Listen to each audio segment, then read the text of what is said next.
Je reprends donc d'abord la question de la religion. Problème, l'Asie, la Chine et l'Inde n'ont pas eu besoin du christianisme et de l'islam pour être là où ils sont. D'où vient-il que les Africains soient accrochés au christianisme et à l'islam pour s'en sortir? Le juif est juif, l'arabe est arabe. Vous entendez l'Europe chrétienne? Elle ne veut pas se faire avec l'islam. D'où vient-il que les Africains veulent être africains en n'ayant pas de religion à eux?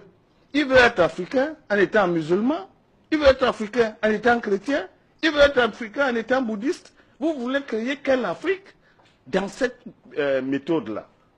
Donc vous comprenez très bien qu'il faut savoir ce que c'est que la religion. La religion a pour but de contrôler les esprits et les comportements. La religion est un enjeu politique, ce n'est pas une question individuelle, messieurs. La question religieuse, c'est une question collective. L'enjeu de la religion, c'est de briser la capacité des faibles à se révolter. Et pendant ce temps, cette même religion n'empêche pas les puissants de continuer à être puissants. Conséquence, si vous êtes dans cette religion, vous êtes perdu. Qui plus est, ces religions sont des prétentions. Vous avez écouté tout à l'heure notre ami Balok. C'est une hérésie de dire que Jésus va vous sauver ou Mahomet. D'abord, Jésus et Mahomet doivent être aux arrêts. Pourquoi aux arrêts?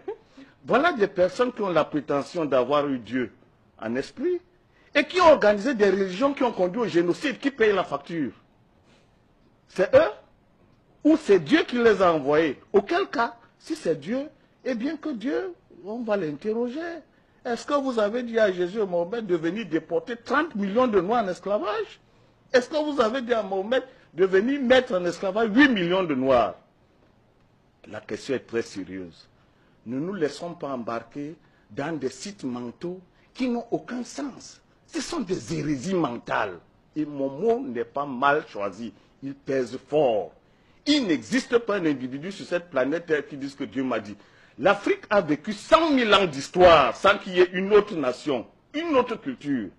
Parce que Dieu a mis en homme noir la potentialité absolue de la vérité. Si c'était les Occidentaux, qu'aucune autre nation n'aurait résisté, les aurait exterminés. Conclusion, on ne peut pas prétendre que l'Afrique qui a été la première sur cette planète Terre, qui n'a jamais vu Dieu, et que d'autres personnes viennent dire que Dieu leur parle. Dieu a une bouche, Dieu a la barbe, Dieu ressemble à quoi? Donc, les Africains doivent se ressaisir. La question de Dieu en Afrique, c'est une question scientifique. L'Afrique n'a jamais dit Dieu. L'Afrique dit la science. Et c'est parce qu'elle est émue devant la question scientifique qu'elle donne aux principes scientifiques les noms de Dieu. Quand vous entendez Atum, Mahat, Ra, Horus, ce sont des principes scientifiques. Ceux qui ont l'intention d'en savoir plus doivent le savoir. Donc la question de Dieu en Afrique, c'est une question philosophique et scientifique. Il n'est pas question de prétendre qu'on a vu Dieu et qu'on va en parler. J'achève sur cette question de la religion en disant 3 choses. 1. La prétention de l'islam de dire que c'est Mahomet qui a sauvé. La prétention de Jésus de dire que c'est par lui que va arriver le destin du monde. Voilà la première base de division la plus fervente de l'humanité. Ce sont des religions exclusivistes.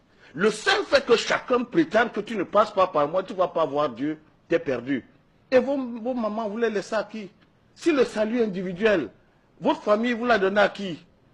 Vous partez seul, vous laissez les autres? Vous comprenez donc que la question de Jésus et de Mahomet, c'est une question anthropologique. C'est le sens individualiste de l'histoire de l'humanité proposé par l'Occident, qui n'est pas un sens africain. Dire que vous allez avoir votre salut par Jésus ou Mahomet, c'est une faute en Afrique. Vous ne pouvez pas laisser votre père et vos cousins. Vous ne pouvez pas. Si vous le faites, vous n'êtes plus africain.